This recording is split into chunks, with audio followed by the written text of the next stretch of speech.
Con la siguiente presentación, titulada Las secreciones oviductales y su papel en el desarrollo de embriones clones de oveja, a cargo de el doctor José Roberto Vázquez Avendaño.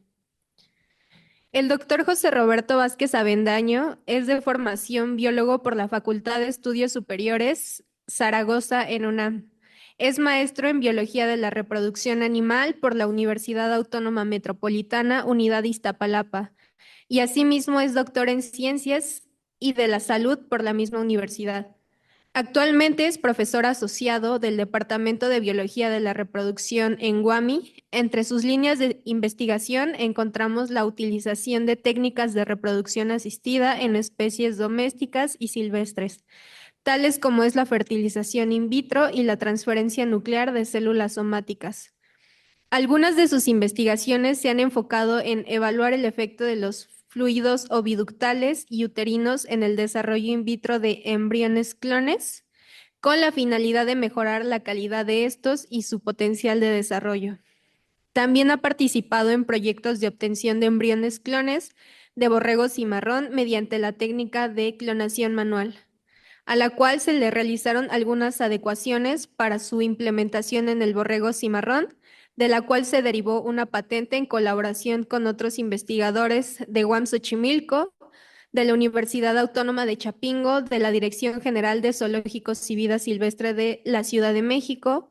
Asimismo, ha colaborado en la formación de un banco de germoplasma de especies domésticas y silvestres de UAM Iztapalapa, así como en investigaciones sobre la utilización de antioxidantes en maduración in vitro de ovocitos de ovino y su efecto en el desarrollo embrionario. Demos paso a su ponencia. ¿Qué tal? Buenos días. Gracias por la presentación y por la invitación. El día de hoy yo les presentaré el tema que desarrollé durante el doctorado, el cual lleva por título Las secreciones oviductales y uterinas sobre el desarrollo in vitro de embriones clones. Como introducción tenemos que los ovinos están dentro de las 5 especies domésticas de mayor importancia económica a nivel mundial y algunas de las razas de más importantes son Suffolk, Merino, Tetzel, Cordada y Barbados Black Belly. Hasta el momento se han descrito alrededor de 1,400 razas. Algunas de las características por las cuales los ovinos son seleccionados para los sistemas de producción, así como modelos de investigación, es porque se trata de un rumiante pequeño, lo cual facilita su manejo. Esto también es importante porque el mantenimiento pues es menor y también presentan una gestación relativamente corta, de 150 días en promedio en comparación con otras especies de interés zootécnico.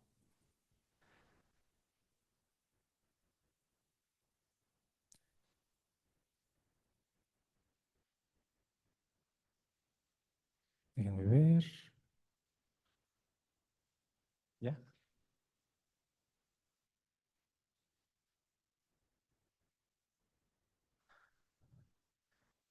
Por favor, doctora. Sí. Gracias.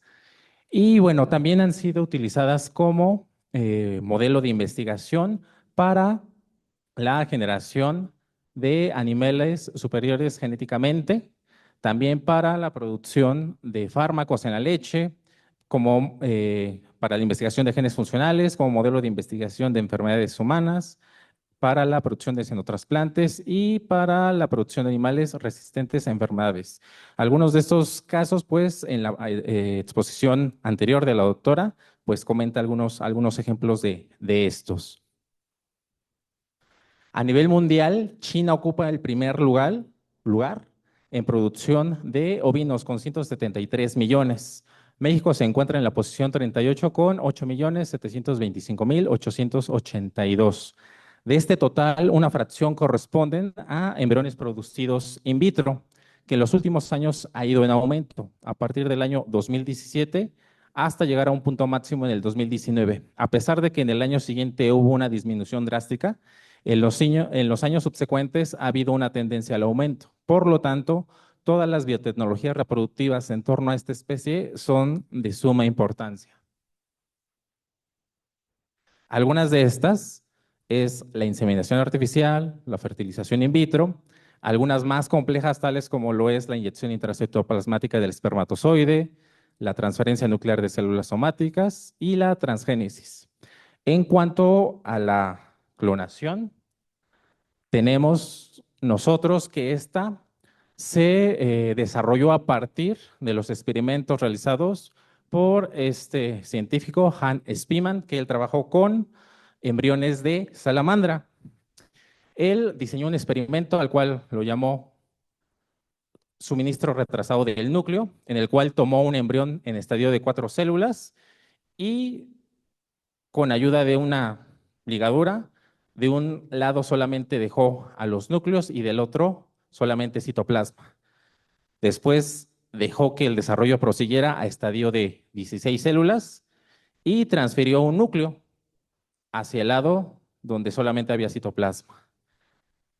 Dejó que pasara otros 14 días de desarrollo y obtuvo 2 renacuajos, pero observó que uno de ellos tenía un estadio más avanzado que el otro. Este experimento a él le, digamos que lo inspiró a diseñar o a proponer uno en el cual, era fertilizar un ovocito de renacuajo con, con la célula somática de la misma especie. Y esto es lo que hoy conocemos como clonación, simplemente que este científico no alcanzó o más bien diseñó el experimento, pero nunca lo llevó a cabo. Doctora, ¿me puede ayudar con?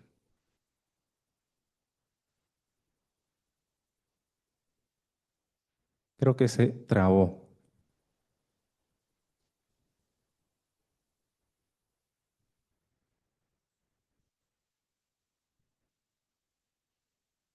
Ok, ya, está funcionando.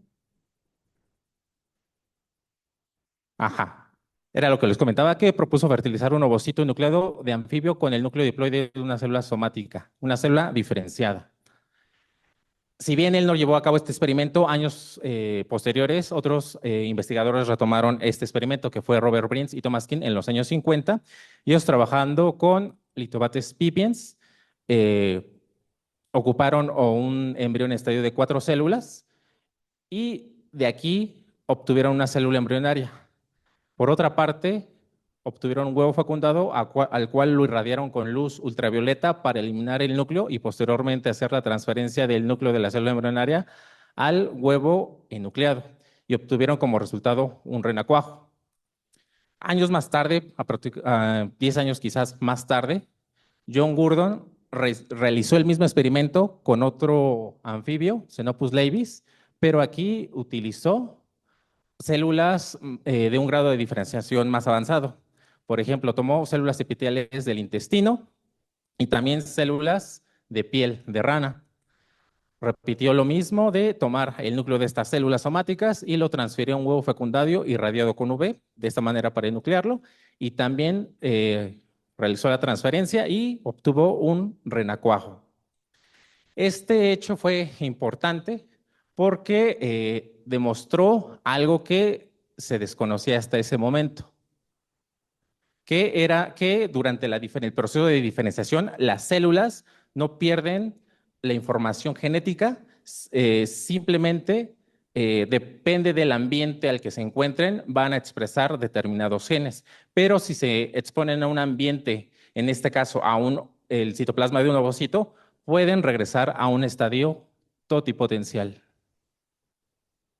Creo que se volvió a atorar. Gracias, doctor.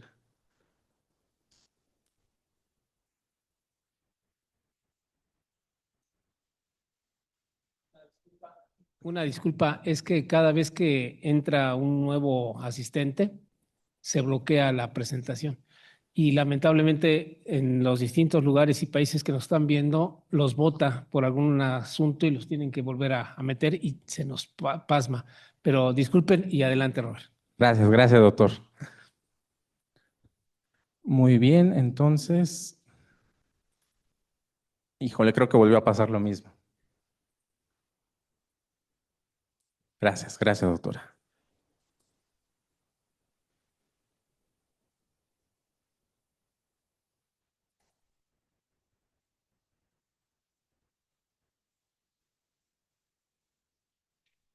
Ok.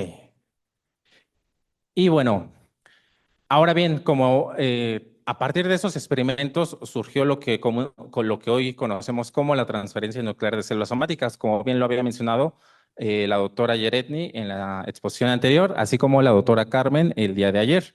Para esta técnica requerimos de dos elementos importantes. Uno de ellos va a ser de un donador de material genético, de donde se van a obtener células somáticas, las cuales van a donar la información genética.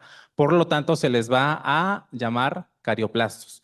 Por otra parte, vamos a requerir de una hembra que nos va a donar, se volvió a pasmar. Por otra parte, vamos a requerir de una hembra de la cual vamos a obtener ovocitos, los cuales se van a llevar a la etapa de metafase 2 y se va a retirar el material nuclear y solamente nos vamos a quedar con el citoplasma. Por lo tanto, a esta unidad se le va a denominar citoplasto.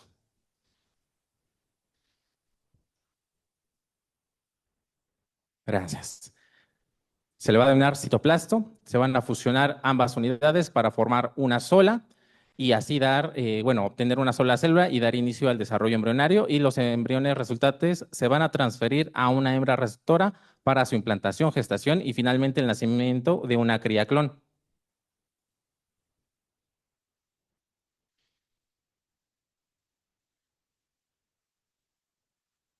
¿Me puede ayudar mejor con pasarle, por favor, la diapositiva, doctora, o tampoco?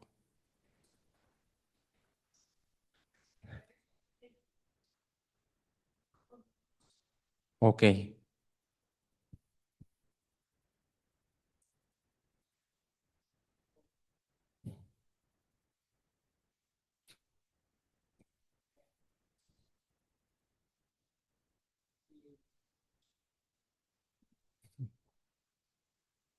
Bueno, les voy comentando que a partir de, de esta técnica es como se obtuvo a la oveja Dolly. Quienes la produjeron fue Wilmot y Campbell en los años 90 y ellos realizaron 277 experimentos, que esto representa el 0,36% y obtuvieron 29 embriones, que esto representa el 3,4%. Pero de este total solamente hubo un embrión que llegó a término con el nacimiento de la oveja Dolly, el 5 de julio de 1996.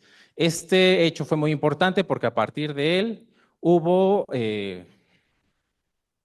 fue la primera vez que se pudo obtener un animal clon de una especie superior.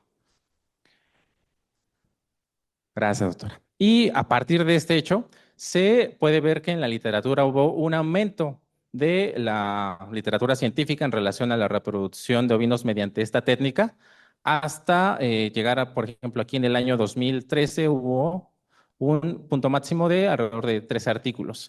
Es interesante saber que la mayoría de esta literatura proviene de países como lo es China, Italia, Inglaterra.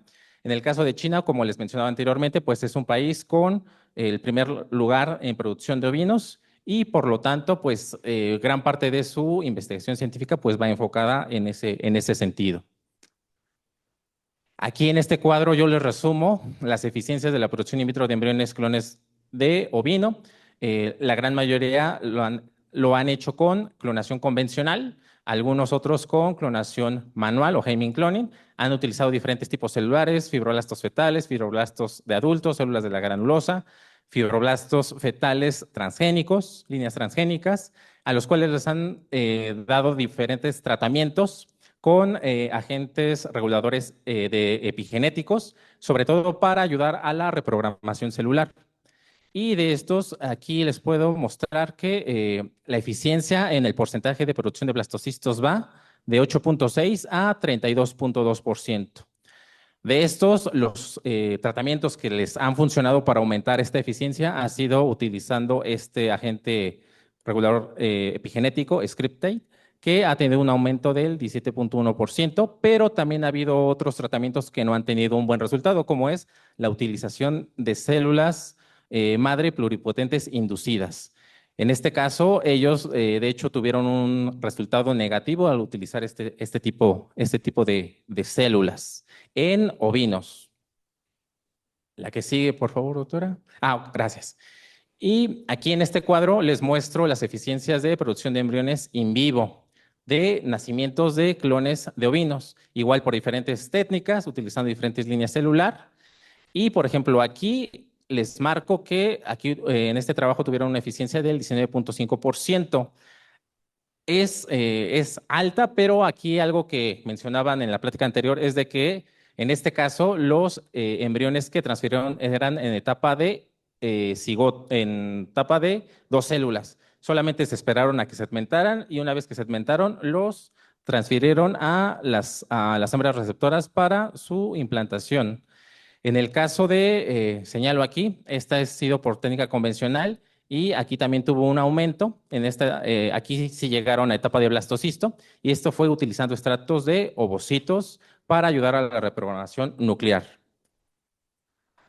Ahora bien, el desarrollo embrionario en vivo se lleva en el tracto reproductor de la hembra y este se lleva en las primeras etapas en el oviducto, el cual podemos ubicar diferentes regiones anatómicas. Por ejemplo, el infundíbulo, que va a ser el sitio donde va a entrar el ovocito recién ovulado. Posteriormente vamos a tener el ámpula, que va a ser el sitio de fertilización. Y va a seguir el istmo, que va a proseguir con el desarrollo embrionario. Vamos a tener la unión uterotubárica, que va a conectar al oviducto con el útero.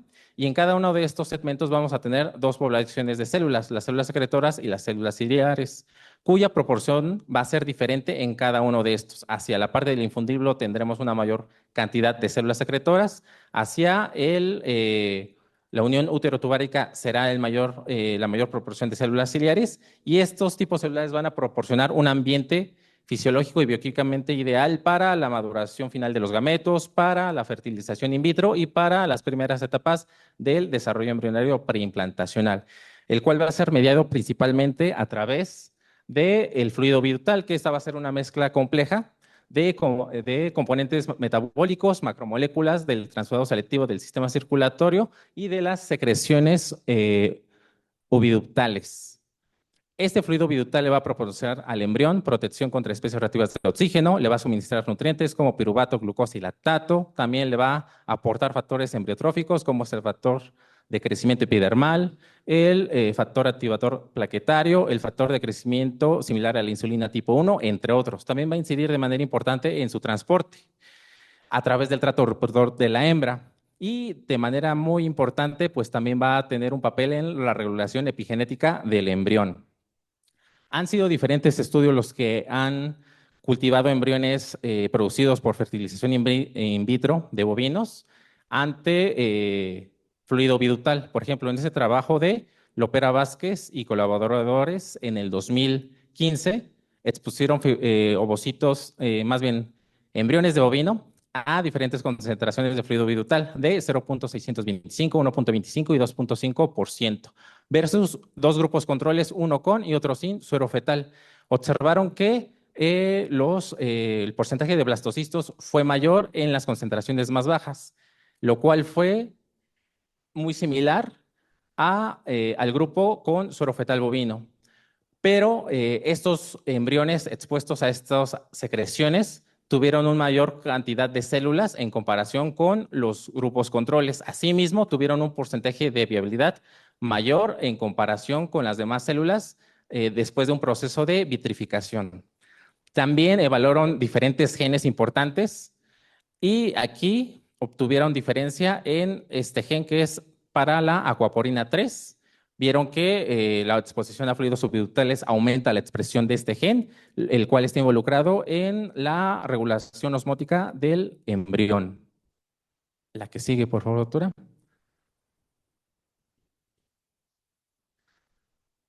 Nada más que iban a ser varias porque tenía señalado algunos datos, pero creo que ya es más complicado señalarlo. Ok. Eh, el siguiente trabajo es el de eh, Hamdi et al. Y en ese trabajo expusieron embriones igual de bovino producidos por FIT y evaluaron la producción de especies reactivas de oxígeno. Observaron que expusieron tanto fluido biductal como fluido uterino. Expusieron tanto fluido biductal como fluido uterino y vieron que las especies reactivas presentes en estos embriones fue menor. Cuando hicieron la combinación secuencial de ambos, todavía fue mucho mayor y esta sí fue significativamente menor en comparación con los grupos controles. Así también, Canovas y colaboradores en el 2016 expusieron embriones de cero producidos por FIT a 1% de fluido vital y fluido uterino versus un grupo control con albúmina sérica bovina. Aquí observaron que el grupo control tuvo un mayor porcentaje de embriones divididos. Sin embargo, el porcentaje de blastocistos fue prácticamente, no hubo diferencias entre ambos grupos, pero haciendo un análisis más exhaustivo, vieron que el porcentaje de embriones en proceso de eclosión y eclosión 2 fue mayor en comparación con el grupo control. También el número presente en estos embriones fue mayor que el grupo control y muy similar al de embriones producidos in vivo. Por lo tanto, tiene un papel muy importante, a pesar de que si bien el desarrollo embrionario no aumenta, pero sí, al parecer, la calidad de estos embriones producidos. También evaluaron el estado de metilación del ADN en estos embriones en diferentes partes de estos, en islas CPG, en promotores, en ADN intergénico, entre otros elementos, y de manera global observaron que estos embriones tuvieron un porcentaje de metilación menor en comparación con el grupo control y muy similar al de embriones producidos in vivo.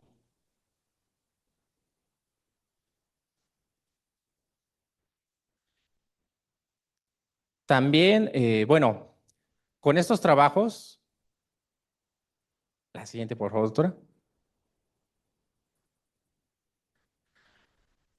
Con estos trabajos, si bien la clonación es la única técnica por la cual se pueden obtener individuos genéticamente idénticos a otro, lo cual le da un enorme potencial para especies productivas, así como especies en peligro de extinción, su éxito, su tasa de éxito es baja.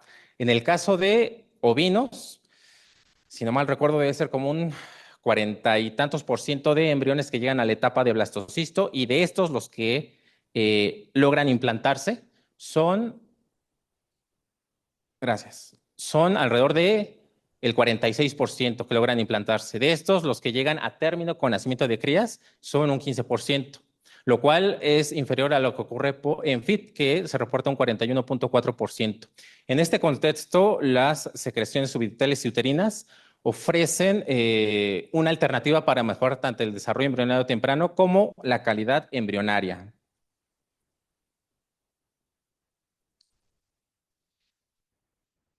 Teniendo esto en mente, nosotros en este trabajo nos propusimos, por una parte, evaluar algunas características fisicoquímicas de los fluidos oviductales y uterinos, tales como osmolaridad, volumen, concentración total de proteínas, y como objetivos específicos tuvimos evaluar estas características fisicoquímicas. También evaluar algunas proteínas presentes en estos fluidos, así como también evaluar el efecto de los fluidos oviductales y uterinos sobre el desarrollo embrionario de embriones clones. Y finalmente, el efecto de estas secreciones oviductales sobre la producción de especies reactivas de oxígeno y glutatión. No sé si se pueda pasar a la que sigue, doctora.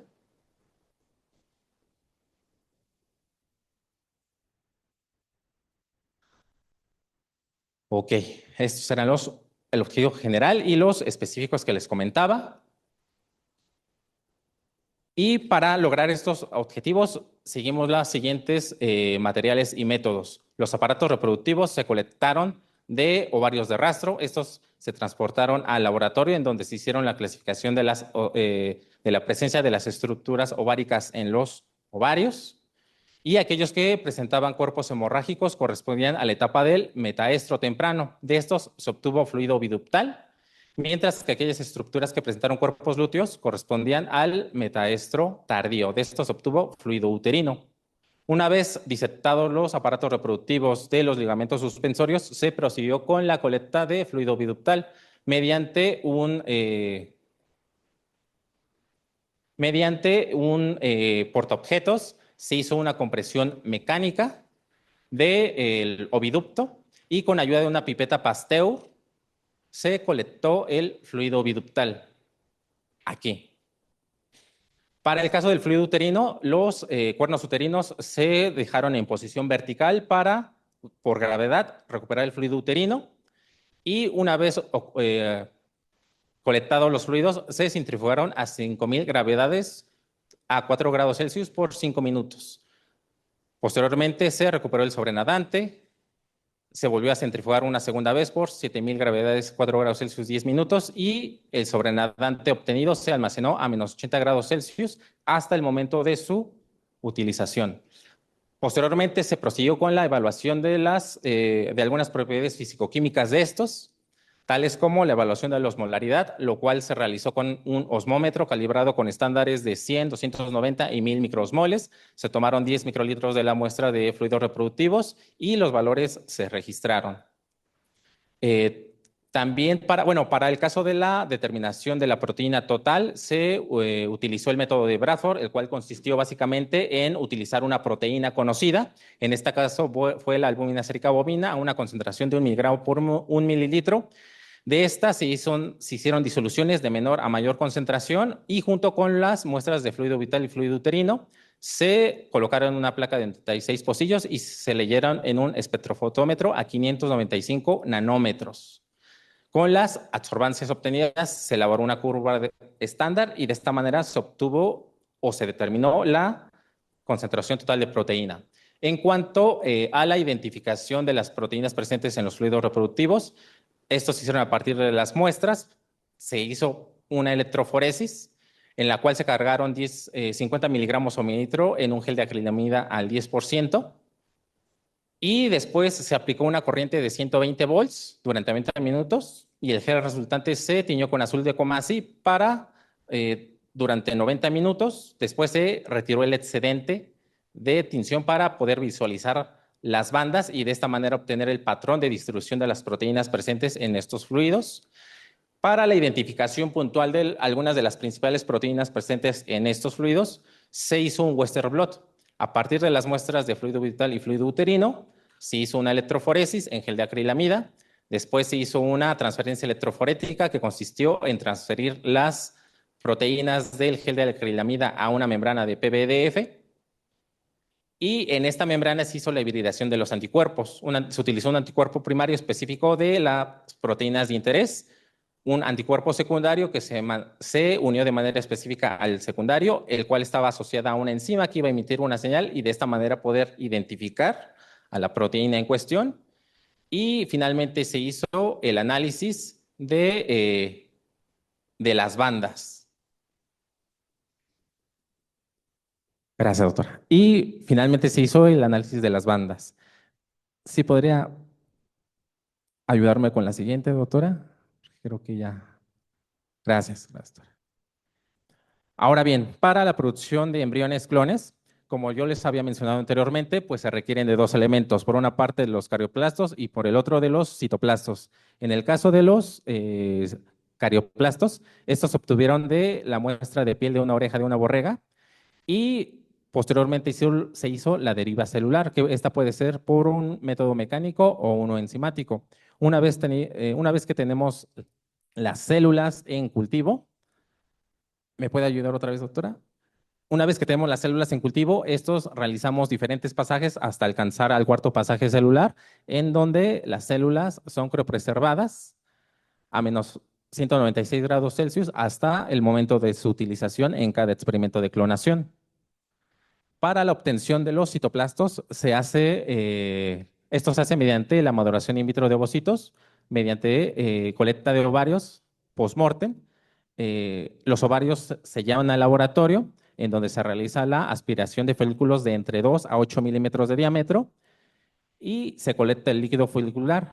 En este se va a buscar, se van a buscar primero los complejos ovocitos cúmulos y después se van a clasificar de acuerdo a su morfología, que tengan mayor número de capas, que su morfología sea normal y estos se van a colocar en medio de maduración a base de medio TCM 199, factor de crecimiento epidermal, hormonas, suero de ternera recién nacida y antibióticos a 38.5 grados durante 5% de CO2 durante un periodo de 20 a 22 horas. Transcurrido este tiempo, se va a evaluar la maduración in vitro. Un primer criterio es la expansión de las células de la granulosa y otro segundo criterio sería aquellos ovocitos que presentan el primer cuerpo polar, indicio de que estos alcanzaron la etapa de metafase 2. Posteriormente se van a incubar con demecolcina, que este agente va a inducir la destrucción de la placa metafásica y esto nos va a permitir proseguir con la enucleación. Para esto nosotros necesitamos eliminar la zona pelúcida y posteriormente hacer un corte transversal de la parte del citoplasma donde se encuentra la placa metafásica. De esta manera eliminamos el material nuclear y solamente nos quedamos con la parte del citoplasma. Posteriormente se prosigue con la formación y fusión de tripletes. Un triplete está formado por 2 citoplastos y un carioplasto y mediante un estímulo eléctrico se fusionan para incorporar el material genético del carioplasto y así obtener un embrión reconstruido. Posteriormente viene el paso de reprogramación, que aquí no lo menciono, pero que es un paso muy importante que nos lo mencionaba la doctora Yeretni. Después se sigue con la activación con ionóforo de calcio y 6-dimetilaminoporina para que dé inicio el desarrollo embrionario. Y estos embriones se van a cultivar en un sistema de micropozos, que en cada uno de estos pequeños pocitos se va a colocar un embrión. Y los medios que se ocuparon fueron cleavage durante 4 días y blastosis por 3 días más. Estos medios de cultivo, en el caso de los grupos tratamiento, también se incluyó ya sea el fluido biductal o el fluido uterino. Para evaluar la influencia de los fluidos reproductivos sobre la producción de especies reactivas de oxígeno y glutatión. Esto se hizo mediante la incubación de los embriones con diclorofluoroceína y con Cell Tracker Blue durante 30 minutos en oscuridad.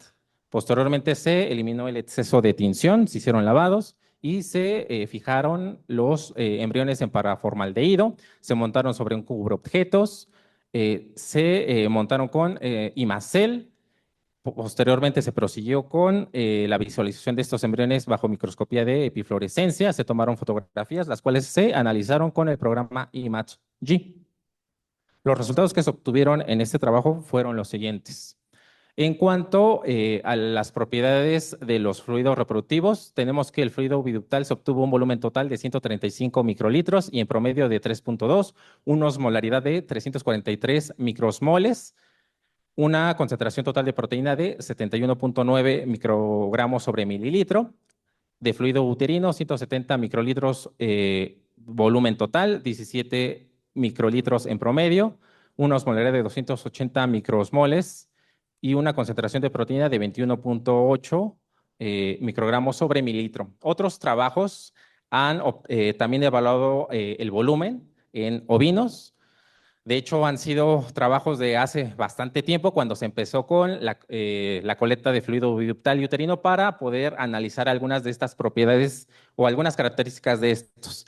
En estos trabajos reportan para el fluido biductal un volumen que va de los 100 a los 1.630 microlitros, y de fluido uterino de los 480 a los 5.210 microlitros. A diferencia del presente trabajo, en estos trabajos ellos utilizaron borregas in vivo. Mediante canulación continua durante 24 horas obtuvieron los fluidos reproductivos, pero si nosotros tratamos o hacemos el cálculo para obtener el volumen por hora, tenemos que este va de 4.2 a 67.9 para fluido oviductal y de 20 a 217 microlitros para fluido uterino, lo cual ya son valores más cercanos a los que nosotros encontramos en este trabajo, que utilizamos obviamente aparatos reproductivos de rastro. En cuanto a la osmolaridad, reportan para el fluido oviductal valores de 316 microsmoles sobre kilogramo, lo cual es inferior a lo que nosotros encontramos, así como también para el fluido uterino, que va de 349 microsmoles sobre kilogramo, que es mucho mayor a lo que nosotros encontramos. En cuanto a la concentración de proteína total, reportan valores que van de los 37.8 a los 38.7, lo cual es mucho menor a lo que nosotros encontramos, casi 2 veces más. Y para el caso del fluido uterino, este va de 25.2 a 27.5 miligramos o mililitro, lo que es muy cercano a lo que nosotros encontramos. Algunas de las explicaciones por la cual algunos de nuestros valores son diferentes a los que nosotros encontramos en el presente estudio se debe a muchos factores. Entre ellos está que, por una parte, la edad de las hembras, si es que estas eran multíparas, nulíparas. También tiene que ver la fase del ciclo estral. No en todos los trabajos, bueno, en diferentes trabajos fueron diferentes fases del ciclo estral en las cuales se recolectaron. Y esos son algunos de los, quizás de las razones por las cuales nuestros parámetros en algunos son diferentes. Pero aquí cabe mencionar que si bien fueron diferentes, esto no afectó para el desarrollo posterior de los embriones porque nosotros suplementamos concentraciones que iban de 0.1 y 2%. Entonces era un porcentaje mínimo que no alteró las concentraciones o los valores de los medios de desarrollo embrionario. Ahora bien, aquí en esta imagen les muestro el patrón de distribución de las proteínas de los fluidos oviductales y uterinos. Cada una de estas bandas representa una proteína y en las flechas señalo algunas bandas que son constantes para todas las muestras, ya sean de fluido oviductal o de fluido uterino. A partir de estas, nosotros pudimos identificar 14 bandas específicas para fluido oviductal, 8 para fluido uterino y 6 en común para ambos. Otros trabajos como el de Soleil-Yabub en el 2016 hicieron o analizaron el proteoma de la oveja, del cérvix, del oviducto y del útero. Identificaron un total de 624 proteínas para el oviducto y de 827 para el útero, lo cual en este caso pues fue mayor para el útero que para el oviducto. De estas fueron específicas 9 para el oviducto, 114 para el útero y en común 585. Aquí ellos obviamente encontraron un mayor número de proteínas, ya que ellos utilizaron una técnica más sofisticada que fue una cromatografía líquida acoplada a una espectrometría de masas. Aquí yo les muestro que se analizaron 8 muestras para identificar algunas de las principales proteínas presentes en estos fluidos, que fue RIN, HCP70, oviduptina y betatina. Se utilizaron 8 de fluido oviductal y 3 de fluido uterino. En prácticamente todas las muestras se identificaron estas proteínas, pero en mayor proporción en las muestras de fluido oviductal, que en el caso de oviduptina fue 1.4 veces mayor, en el caso de HCP70 3.3 veces mayor y en el caso de RIN 1.3. Estas mismas proteínas han sido identificadas en otros trabajos, igual en el de Soleil-Yabub. Encontraron en el fluido vital en fase de estro estas 3 proteínas, pero en fluido uterino en fase luteal no encontraron oviduptina, HCP70 la encontraron en muy baja concentración y el RIN la encontraron en mayor cantidad. HCP70 es una proteína de choque térmico que va a tener tanto un papel fundamental para mantenimiento celular, también como para funciones específicas de estrés térmico. Algunas de sus funciones van a ser que esta va a propiciar la separación de agregados proteínicos, va también a favorecer el repliegue de proteínas desnaturalizadas, va a evitar la degradación de proteínas y también va a evitar la agregación de proteínas. Se ha reportado que la expresión de HCP70 va a ser necesaria para el desarrollo normal de los embriones, aun cuando estos no estén bajo un estrés térmico.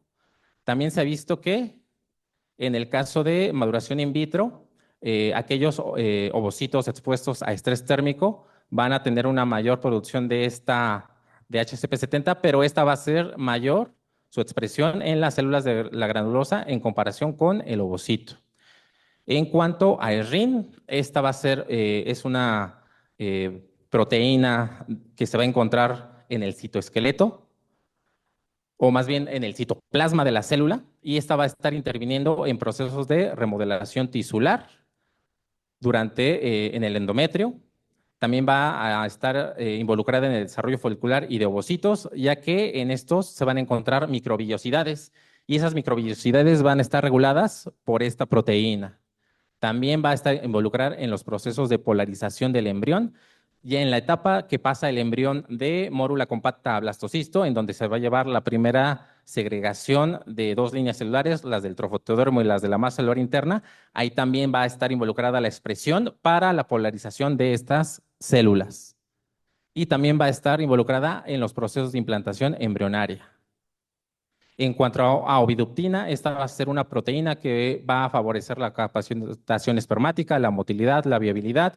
En cuanto a la fertilización, va a favorecer la unión ovocito-espermatozoide, la tasa de penetración, la tasa de fertilización, y va a evitar la polispermia mediante un proceso de endurecimiento de la zona pelúcida. También va a estar involucrada en un aumento en la tasa de segmentación y del porcentaje de blastocistos. Algunos estudios de inmunocitoquímica la han identificado en algunos compartimentos del embrión, tales como los blastómeros y el espacio perivitilino. Si bien no se conoce cuál sea su función, pero se sabe que en el embrión se encuentran en esos organelos, o más bien en esos espacios del embrión. Aquí les presento los resultados generales de maduración. Nosotros en promedio pusimos a madurar 200 complejos ovocitos cúmulos, de los cuales alrededor de 4 no estuvieron denudados, por lo cual no se pudieron evaluar. Un 73% fueron ovocitos dañados. De estos, del total, el 28 aproximadamente fueron ovocitos sin cuerpo polar y 98 aproximadamente con ovocitos con primer cuerpo polar. Esto nos da un porcentaje de un 77.9% de maduración.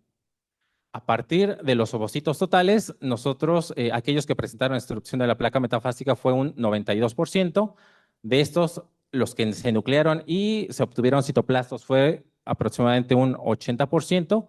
Y de los tripletes que se formaron fue un 96%. De estos que recibieron un estímulo eléctrico y se obtuvieron una sola célula, fue un 92%. Ahora bien, aquí en esta tabla les muestro el efecto de los fluidos orbitales y uterinos en el desarrollo in vitro de embriones partenogenéticos. Nosotros los utilizamos concentraciones de 0, 0.5, 1 y 2% de fluido orbital y fluido uterino. En cuanto al porcentaje de segmentación, no encontramos diferencias significativas entre los diferentes grupos, pero en las etapas de embriones de 4 y 6 células vimos una diferencia significativa en el aumento de embriones en esta etapa al grupo de 2%, pero para las etapas de mórula y blastocisto, básicamente aquí no hubo desarrollo, y en las concentraciones de 0.5 a 1%, el desarrollo no hubo diferencia significativa respecto al grupo control. En cuanto al porcentaje de embriones fragmentados, tampoco hubo una diferencia estadísticamente significativa en ninguno de los grupos. En cuanto a los embriones partenogenéticos, clones, estos se expusieron a concentraciones de 0, 0.5 y 1% de fluido vital y uterino. Aquí ya no se utilizó la concentración de 2% porque en el experimento anterior con embriones partenogenéticos no se observó realmente un efecto favorable. Entonces, en este experimento no se utilizó. Aquí no hubo diferencia en los embriones segmentados, pero sí hubo un mayor porcentaje de embriones de etapa de 4 a 6 células. Y en cuanto al porcentaje de mórulas y blastocistos, fue menor a los grupos, al grupo control y también al grupo tratado con 0.5%. En estos experimentos, más allá de nosotros de encontrar un efecto positivo en el desarrollo, pues vimos que realmente no hubo, y más allá de eso, pues fue deleterio. Algunos trabajos que han utilizado estos mismos fluidos reproductivos han visto que no hay diferencias en cuanto a la segmentación, pero sí han visto que a concentraciones elevadas de 2.5% de fluido oviductal han visto que hay una reducción del porcentaje de blastocistos, y cuando se utiliza 5% de fluido uterino también han visto que hay una disminución importante. Casi la mayoría de los trabajos han utilizado concentraciones porcentuales de estos fluidos, pero hay algunos, y de esta manera específicamente, al menos hay uno que yo encontré, que utilizó concentraciones bueno, aquí nosotros utilizamos concentraciones de 0.5, 1 y 2% de fluido oviductal. También determinamos la concentración total de proteína, por lo tanto podemos determinar cuánta cantidad de proteína agregamos para cada concentración. Agregamos concentraciones para la menor de 359.5 miligramos sobre mililitro, para 1% 719 y para la de 2, 1438, que si la comparamos con el trabajo que les comentaba anteriormente, bueno, en el caso de fluido oviductal también fueron concentraciones bastante elevadas, menores que las de fluido oviductal, pero elevadas. Pero si las comparamos con el trabajo que encontré de San y colaboradores en el 2019, ellos ocuparon concentraciones de 14, 28, 56 y 100 microgramos sobre mililitro. En su concentración más alta, ellos no vieron efecto en el porcentaje de blastocistos. Su concentración más alta es nuestra concentración más baja en cuestión de proteína. Entonces, muy probablemente una concentración elevada fue lo que quizás no tuvo ese efecto que buscábamos en el desarrollo embrionario, más bien fue un efecto pues negativo. Ahora bien, aquí, en cuanto a los resultados del efecto de fluidos oviductales y uterinos en los niveles de especies reactivas de oxígeno y glutatión, les muestro embriones en etapa de blastocisto tratados con 0%, 0.5 y 1% de fluido vital y fluido uterino. En campo oscuro, para la evaluación de especies reactivas de oxígeno y de glutatión. En este caso, solamente nosotros encontramos diferencia estadísticamente significativa a la concentración de 1%, pero no solamente para especies reactivas de oxígeno, sino también para glutatión. En cuanto a los embriones clones expuestos a fluidos reproductivos, igual les muestro aquí en esta fotografía los embriones clones en campo claro, bajo microscopio campo oscuro para ver especies reactivas de oxígeno, glutatión, y aquí nosotros no vimos efecto alguno en cuanto a estas especies. Pero un dato muy interesante es de que nosotros, si bien aquí en la concentración de especies reactivas de oxígeno está alrededor de un 60% para todos los grupos, en el caso de los embriones clones para glutatión es arriba de 100, lo cual para los embriones partenogenéticos es menor. Y esto aquí nosotros, hay un mayor aumento en este parámetro de glutatión, pero no en el de ROS. Entonces esto a nosotros nos llamó la atención y esto nosotros nos lo tratamos de explicar por el tipo de técnica de clonación que utilizamos. Como lo mencionaba anteriormente la doctora Yeretny, nosotros por cada embrión utilizamos 2 citoplastos. Nosotros al momento de nuclearlos quitamos una porción de citoplasma, que no es precisamente el 50%, es alrededor de un 30%. Entonces, cuando hacemos la fusión, nosotros no tenemos un volumen normal de un embrión obtenido por FIT o cualquier otra técnica. Tenemos un volumen alrededor de un 140% más o menos. Entonces, al adicionar más citoplasma, también estamos adicionando más glutatión, que de esa manera pues está ya sintetizado en el citoplasma del ovocito. Entonces, muy posiblemente también ese aumento es quizás lo que mantuvo a niveles bajos las especies reactivas de oxígeno. Esto es, bueno, otros artículos con embriones producidos por FIT han visto que efectivamente sí hay un efecto de los fluidos oviductales y uterinos sobre evitar la generación de especies reactivas de oxígeno. Y esto lo han visto vinculado precisamente a algunas de estas proteínas presentes en estos fluidos. Se ha visto que hay un 4% de proteínas vinculadas a procesos de oxidorreducción y un 5% vinculadas a estrés térmico. Entonces, precisamente van a ser estas proteínas las que van a estar de alguna manera equilibrando o manteniendo en equilibrio a estas especies de oxígeno. Aquí es muy importante ese equilibrio entre las especies reactivas y los antioxidantes. Por una parte, tanto el líquido folicular como el ductal va a tener algunos elementos que van a contrarrestar a estas, como secuestradores de oxígeno, vitamina A, C y E, piruvato, taurina, glutatión, cisteína. Y también va a haber una defensa antioxidante del embrión de algunas enzimas presentes en esto, como es la superóxido dismutasa, la catalasa, la glutatión, la cisteína glutamato ligasa, y que esto va a ser muy importante si de bien nosotros las vamos a encontrar de manera natural en el trato reproductor de las hembras, pero en el cultivo in vitro, pues básicamente estas van a estar eliminadas.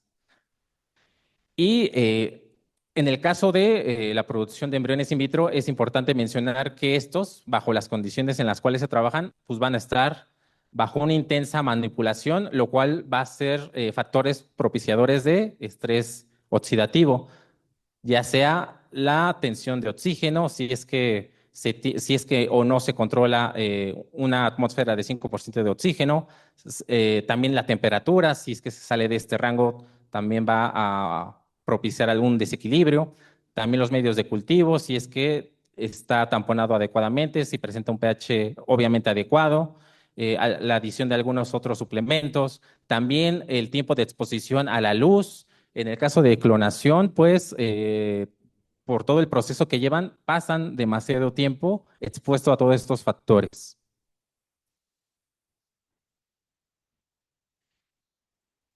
¿Me pueden ayudar con la siguiente, por favor?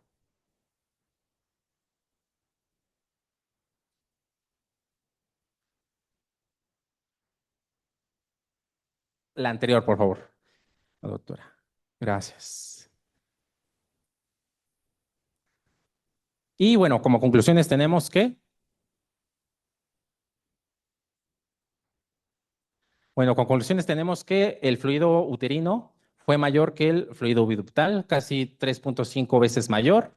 También tenemos que, como tal, no hubo un efecto en, bueno, en cuanto al patrón de distribución de proteínas del fluido vital y uterino, fue más complejo para el fluido vital que el uterino. Se identificaron las proteínas oviduptina, HSP30 y ERRIN en ambos tipos de fluidos, pero se encontraron en mayor concentración en las muestras de fluido oviductal.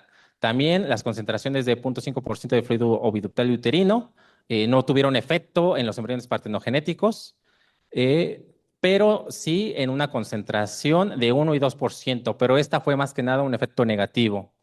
Y en cuanto a los embriones clones, eh, fue más bien negativo tanto para embriones clones y partenogenéticos. Y la concentración de 0.5% de fluidos reproductivos no tuvo efecto en los niveles de especies reactivas de oxígeno y glutatión en embriones partenogenéticos, mientras que la concentración de 1% redujo los niveles de ERO, así como también de glutatión. Y en el caso de los embriones clones, pues no se vio algún efecto. Y pues muchas gracias por su atención. Y ahora sí, la última, por favor, doctor.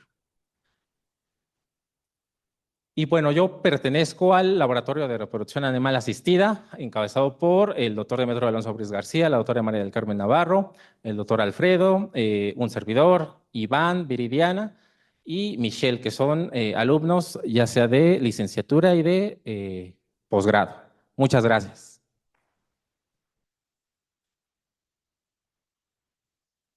Muchas gracias, doctor Roberto. Rápidamente, ¿alguna duda, pregunta, comentario que tengan? Guillermo Manuel García, pese a prescindir de espermatozoides en la clonación, ¿se han utilizado derivados del plasma seminal o de la membrana espermática para evaluar el posible efecto sobre la activación embrionaria o el desarrollo de embriones producidos por clonación?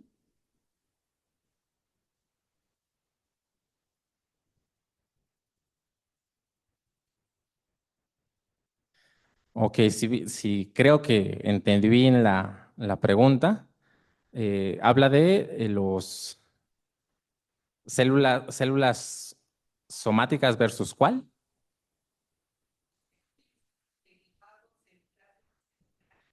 Ok.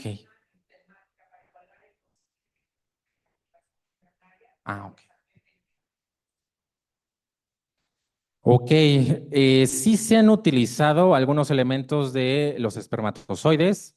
eh, eh, Se han tratado de hacer también extractos y han aislado algunas proteínas que en este momento no recuerdo, pero se han visto si precisamente esos elementos que de manera natural están en los espermatozoides pueden hacer esa activación o mejorar esa activación, pero no solamente la activación, sino también mejorar el desarrollo embrionario.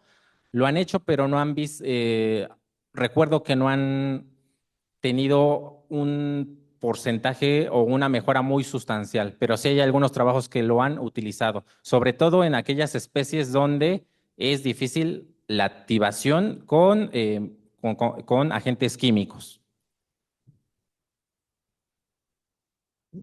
¿Una otra pregunta?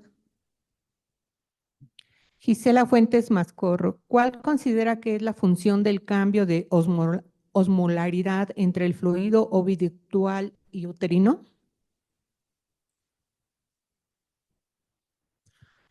Este parámetro es muy importante porque en general los embriones de mamíferos y yo creo que en general cualquier embrión, eh, hay un rango muy estrecho de osmolaridad. De hecho, realmente no se debe de mover para que haya una condición fisiológica adecuada del desarrollo. Y en general, en la mayoría de los mamíferos está entre un rango de los 280 a los 290 aproximadamente. Si bien en algunos trabajos, como les mostraba, son concentraciones más elevadas en el ambiente, o más bien lo que han encontrado en los fluidos reproductivos, pero en las condiciones de laboratorio, en las condiciones in vitro, pues es el rango muy estrecho de 280 a 290 aproximadamente.